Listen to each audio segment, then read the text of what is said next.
Hi, y'all. This is Kristen Chenoweth. Hi, I'm Gloria Stefan. This is Sarah Bareilles. Hi, I'm Patty Lapone. This is Lin-Manuel Miranda. You're listening to the Broadway Podcast Network.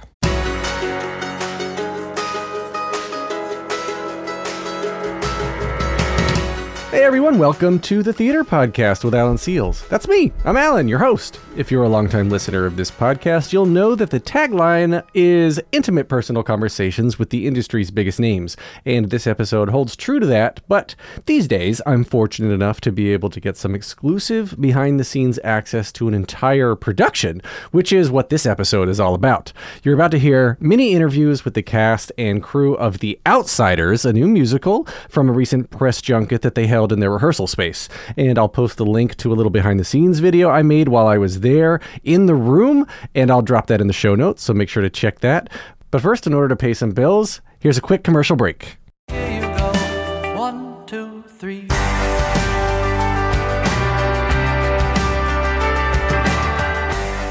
In case you didn't know, The Outsiders musical is an adaptation of a book that was released originally in 1967 and is often required reading in high schools. The story takes place over 2 weeks following the life of a 14-year-old boy named Ponyboy Curtis and his struggles with right and wrong in a society in which he believes that he is an outsider.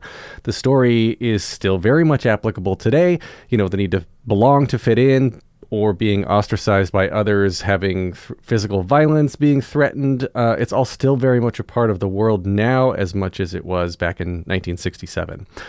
But one of the great things about a show like this is that, especially for new Broadway performers and even in those making their debuts, which most of this cast are, is that it's a story that truly allows them to reflect more on their own personal lives, their experiences, look inward and help them grow personally. And this is something that I tried to speak to the cast about. So here's Joshua Boone kicking us off. Joshua Boone playing Dallas Winston.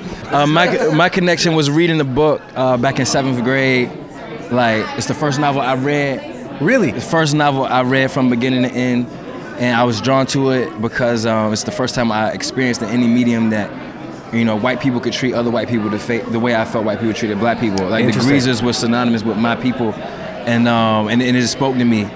And I found out it was a musical through Brody Grant. Side note, Brody Grant plays Ponyboy Curtis. And we were doing a workshop of another show together. Yeah. And I haven't done a musical in quite some time, and he just spoke my name to, you know, Danya, and encouraged me to look into it, and just seeing information led me next to this guy next to you talking about it now, and we're about to hit the Broadway with it. So then thinking back to when you first read it in 7th grade and middle school and all that to now, like, what has changed about your perspective to the message? Has anything changed? And like, have you learned about yourself through the process of actually being the characters versus reading about the characters in the book? Yeah, I think the experience, unfortunately, is the same. My insight has strengthened. While it's unfortunate that the experience is the same, I'm grateful to see how connected we are. And the book helped me with that, to see that while the world has, in some instances or degrees, gotten worse, my understanding of humanity and how we're all connected, regardless of our skin, gender identity, our economic situation. Like, we're way more alike than we'll ever differ, and nor did you ever choose anything that you identify as, for the most part, you know? Yeah. You didn't choose the skin you were born in. You just didn't, nor did I. And the book was an inlet to me understanding that, and I'm appreciative for that. That is beautiful. Hi, my name is Emma Pittman, and I'm playing Cherry Vallance. Hi, I'm Tilly Evans-Krueger, and I am Ace and also one of the associate choreographers. Once I started this musical, I picked up the book immediately, and I've now read it several times. And it is just such a beautiful, heart-wrenching story that I can really relate to, and I wish that I had it when I was younger. I wish that I would have read it when I was younger, because I think it would have helped me through a lot of childhood. Yeah, I read the book, I think, somewhere in the 9th or the 10th grade, and then my school did a play adaptation of the book. So I felt like I've been connected to this story for a really long time, and trusting who you are and all the different versions of yourself is very valuable. Like, when I was in the 10th grade, I wanted to be Cherry. Like, in the play that we did. Like, I ended up playing Marcia, her best friend, so I got to see and experience all that Cherry was, and I was like, I can't explain it, but I know that's who I am. That's how I feel right now in the 10th grade. And so that's not necessarily how I feel now in my adult body and my adult life, but I can connect to that Emma in the 10th grade and trust that she has the answers for me. And I don't have to overthink it or get in my head. I can just breathe, look at the great writing that Adam Rapp has given us, and just trust that it's on the page. So I'm Ace, and she is a new character that we've written for this iteration of The Outsiders. And doing this has really brought back a lot of memories from earlier on in my life. But I have learned that I am a wild woman, and so I think that Ace represents the woman that runs with wolves. But you personally are a wild woman, or Ace is a wild woman? Both. Oh, okay. Come on. Come on. Well, yes. Yes, and, honey. Yeah. And I've just learned also through my lens as a Black woman in this show to have compassion, because I have so many layers myself. Ace has so many layers herself that I now look at people and realize, wow, you must have so much multiplicity inside of yourself. A cool little tangent that I got on with Brody Grant and Sky Lakota-Lynch about how and why they continue to persevere in this incredibly tough industry. My name is Brody Grant, and I play Ponyboy Curtis in The Outsiders. I'm Sky Lakota-Lynch, and I play Johnny Cade in The Outsiders. And how long have the two of you been connected to the show? I've been connected to the show for 6 years. 6 years? Yeah, 6 years. I know. Wow. Since its baby, since its infancy, since its reading. Were you part of the original, the readings and the workshops and everything? Yeah, I was a part of it since 2018, so it's been a journey to get here. Yeah. Wow, and Brody, when did you come on? I first auditioned in 2019, but I joined the cast about 2 years ago. Originally a Sodapop, actually. Really? Which is a fun little Killer Sodapop. It was a good time. We got rowdy. We sang some songs. We got rowdy.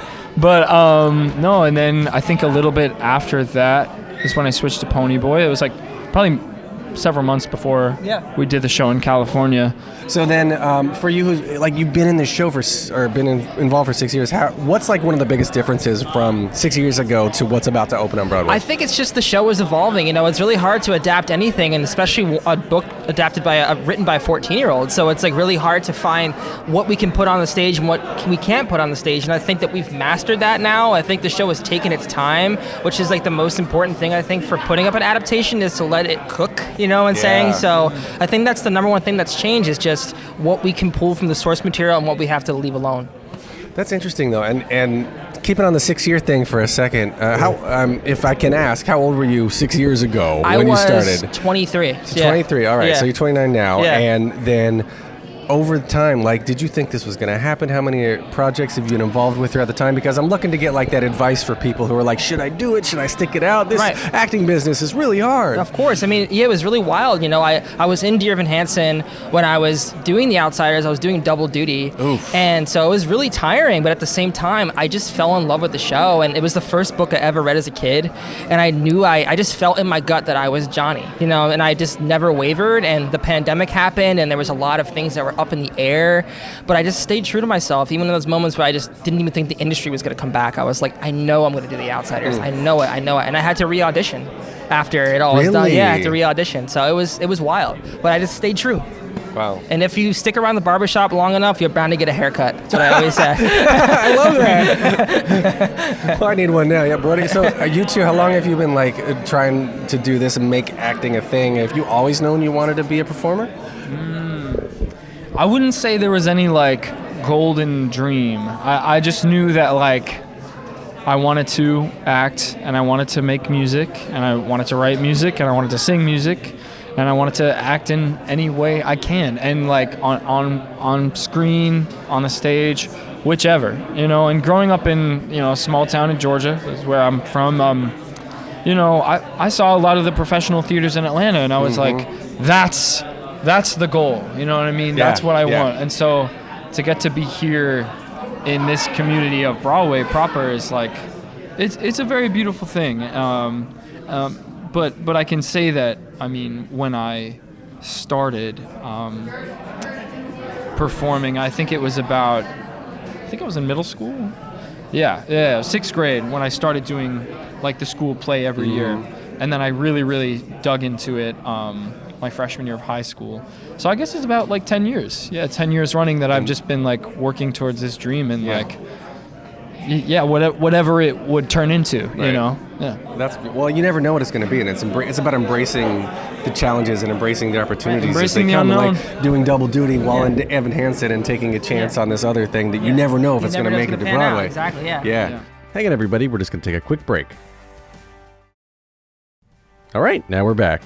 Hi, my name is Jason Schmidt, and I play Sodapop Curtis. My dad read me The Outsiders when I was a really little kid. He read it to me and my 3 older sisters, and I remember it like viscerally. I remember all the images it gave me. I remember how it made me feel, and it was one of my mom's favorite movies. My name is Brent Comer, and I played Daryl Curtis. I saw the movie first. The book was secondary to me. I read it in the 7th grade, but my first introduction was the movie. And I'm one of 3 brothers, so we did a lot of like self-projection onto the Curtis brothers, as I'm sure a lot of young people sort of do. Yeah. Well, that's interesting. So then bringing your, I guess, a preconceived imagination of who the characters are and what they are into being able to actually put these characters on stage. Did you discover anything new about yourselves about the characters and translating it from written form into musical singing, dancing form? Yeah. I actually got a soda bottle on my arm tattooed after La Jolla when I didn't think I was going to be able to do the show because playing the role meant so much to me, and it taught me so much about myself. And when I was playing the role, I felt so loose and open and free. Yeah. And it bled over into my real life, and it was just an amazing experience. So soda has taught me so much. I think me as Brent and my character Daryl, we're 2 very different creatures. Like, Daryl is very grounded, he's very still, and I am very much not that way. I'm very much a very flighty, I could say like anxious person. So I think it's a really unique and special challenge as an actor to sort of find your strength in stillness and sort of find the perspective of stillness and how you see things through such a still and grounded point of view. It's been a really beautiful exercise for me. It's very much a you are enough kind of exercise. My name is Dan Barry. I play Paul Holden.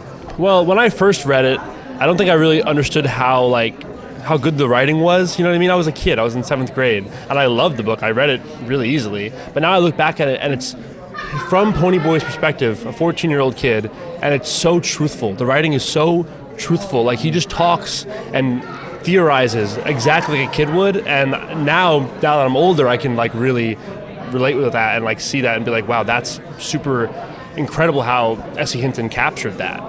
So I would say that, yeah. I'm Kevin William Paul. I play Bob, Robert Sheldon, with the roles both in how we're telling it and in the book and talking with Hinton and everything.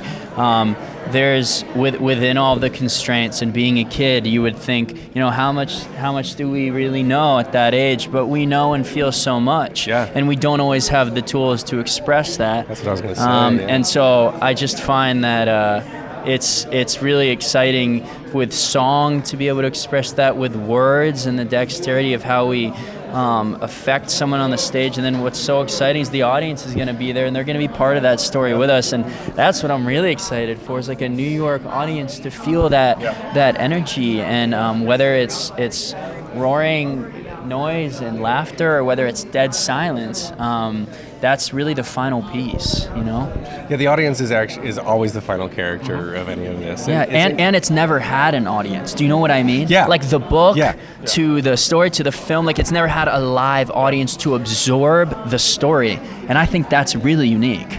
That's a really good point. And so as you're being part of this whole process to put it on its feet for the very first time and also being your Broadway debuts, is this, you're originating characters, right? Which is like every actor's dream, I would assume. Yeah. And what have you learned about yourself throughout this whole process, both as first-time Broadway debuters and also as character originators? Oh gosh, I think I had an opinion about Broadway rooms before I was in them, and Danya runs such a beautiful, grounded human rehearsal room. Like, we all are just such great friends, and we use our relationships and who we are as people to then reflect against our characters. And in doing Paul, I've noticed that like so much of myself has come out in portraying him. So I would say that Broadway it's better than I ever imagined it could be, and I'm just so honored and blessed to be here. I've learned so much. I mean, so playing Bob, there's a lot of darkness in there. There's a lot of light. There's gold in the story, right? But there's a lot of darkness, and we're going to go so high, and then we're going to go so low. It's a challenge that I've loved embracing. I remember in my final callback, I was going in for a few different roles, and Danya looked at me in front of all of the rest of the creative team and said, are you like really down to do this? Really down to go there, to carry this burden? What I'm asking of you is something that is very specific. And of course, in the moment, I said, are you kidding me? Are you kidding me? I walked out with a little laugh and a smile. I'm like skipping down the street like, am I ready? Are you ready? But the reality is, we can't prepare for how a story or a role will affect us, especially when we live in it for a time. And now that I've had time to marinate and sit with it from La Jolla to now, who I am has shifted. How I feel the role. Some days it feels a little further away. Some days it feels real close. And all the different sides and approaches have taught me a lot about myself and about the fact that we can really embrace all of ourselves, and it's really just the choice of how do we choose to take action in a moment rather than denying that we all have light and dark within all of us. You've heard her name mentioned a few times so far by the cast. So now as we switch over to our interviews with the creatives, first up is director Danya Taymor. Also, good news, I already have a confirmed recording with Danya for a solo episode coming up very soon, so stay tuned for that. My name is Danya Taymor, and I'm the director of The Outsiders. It's a story about what it means to survive and to make it through when the unimaginable happens, and then happens again, and then happens again. I think that the resilience depicted in the story is amazing and inspiring. And then I think the authenticity of what it feels like and what it is to be a teenager really spoke to me. Were you a teenager when you read the book? Did you read it before? I didn't read it before. I obviously knew about it. I'd heard about it. I never got assigned it in my public school. So my first encounter of the story was through the musical. So I read and listened to it all the way through, and then I read the book. Interesting. And I read the book in one sitting. And then I've read it a lot of times, and I've also read all of her other books at this point. But that first read of the novel was... I can still remember it. The characters in Susie's book are definitely our North Star, so we're not making something that isn't of the book. But when Susie Hinton spoke to us at first rehearsal, she said to the actors, do your version. Don't try to be Matt Dillon. Don't try to be Ralph Macchio. Make this your own. And so, the book is our touchstone, and the characters in the book are, and then we adapt it from there, and we bring what each actor has and their selves and their past and their experiences and their gifts, and we kind of fuse that with the character. And so I'm encouraging them to make it their own and to join with the character, but not to, diverge from the soul of what S.E. Hinton wrote. And so a lot of the subject matter, especially with going on in this 2024 as a recording, there's a very heated election about to come up. There's a lot of racial things, a lot of issues going on in society in general.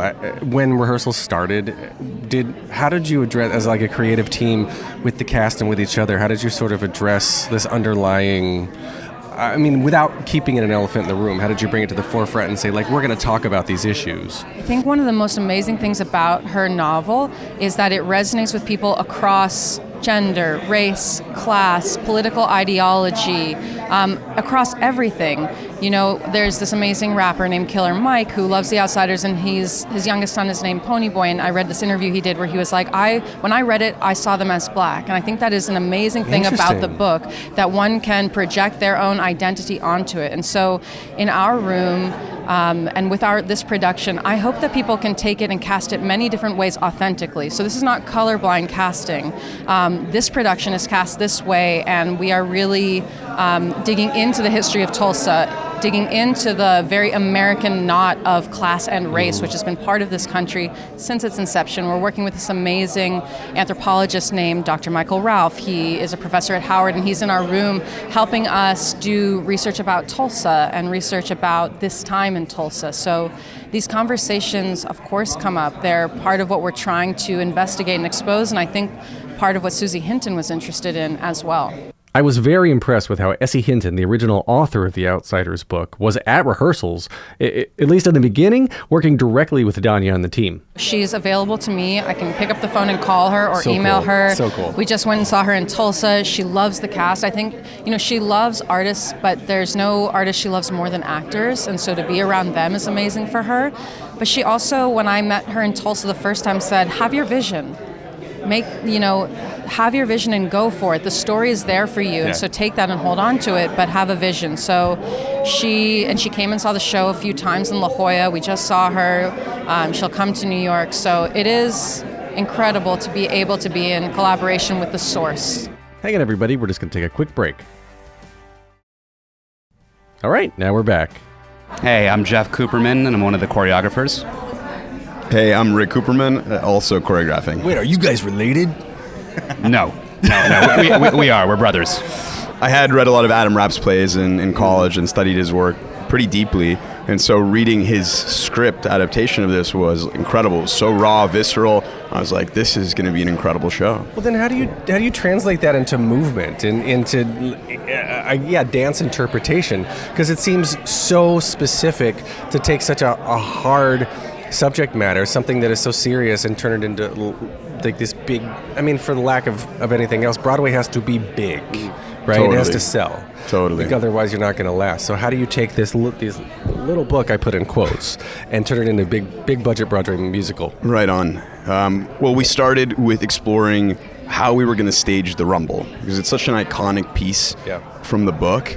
And once we were able to crack open that vocabulary, it informed how the rest of the show was going to move and dance and interact with scenery, etc. So that was our starting point. What did you both learn about yourselves in this process?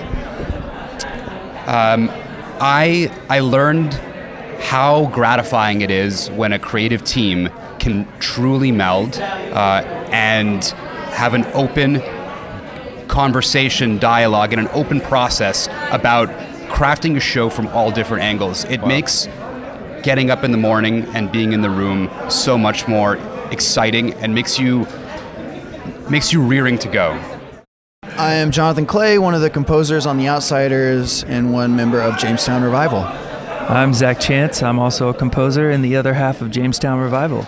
Composing for a story like The Outsiders comes with its fair share of pressure. It feels like, a 100-pound weight on your shoulders.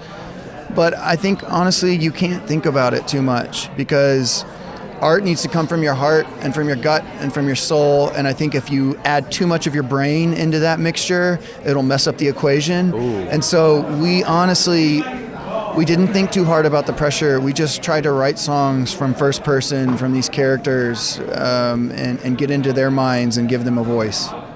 Yeah, I think if you dwell on that too much, it can be paralyzing. So we just, it's like one foot in front of the other. We need a song here, so let's write a song for this, and then let's just keep going, and we'll storyboard and figure it out. But if you telescope out too much, it's overwhelming. My name is Justin Levine, and I am one of the composers and book writers of the show. And my name is Adam Rapp, and I am one of the book writers of The Outsiders. When you're putting this all together, looking back at the process from when you first started to now, like has it always been what I assume to be this easy? Like working with your collaborators? No, in the beginning we had a different director. I think bringing Danya on has allowed us all to feel she's very welcoming to, multiplicitous collaborations. Like she knows it, right? For instance, Justin has worn many hats. I've worn many hats. At one point, Danya and I were each directing a play in the same space and sharing that space. So she knows me as a director. I know her as a director of straight plays. We know Justin as not only a songwriter, but as like the greatest piano player in the world, like who also can talk about the language. He can talk about the history of musical theater. Jamestown, even though they'd never really done theater before, can like look at a scene now and say like, I'm not sure I believe what he's saying there. You know, there's something about all of us kind of being open to that expansion, which has made it like a pleasurable experience. Yeah. And what was your first exposure with the actual with the subject material? Did you read the books as children? We both read them. Yeah? Yeah, Adam read it in sophomore year. Do I have that right? I was at each other's. All right. Justin, I think, read it in 8th grade at Miss Feminism. What was her name? La Femina. Miss La Femina's Miss La Feminism. Miss La Femina's English class, and he had like an incredible first kind of reader experience with it. And he's a kid from Long Island who hadn't been exposed to these kind of kids, and he just felt like totally captured by it.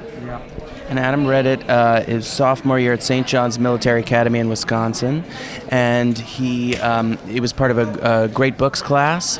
And it was second book on the list. He was reading Catcher in the Rye, and his copy of Catcher in the Rye, either it was stolen or he lost it. I've heard two versions now today, and I lost it in my bed. Yeah, and then so he picked up The Outsiders, and the rest is history.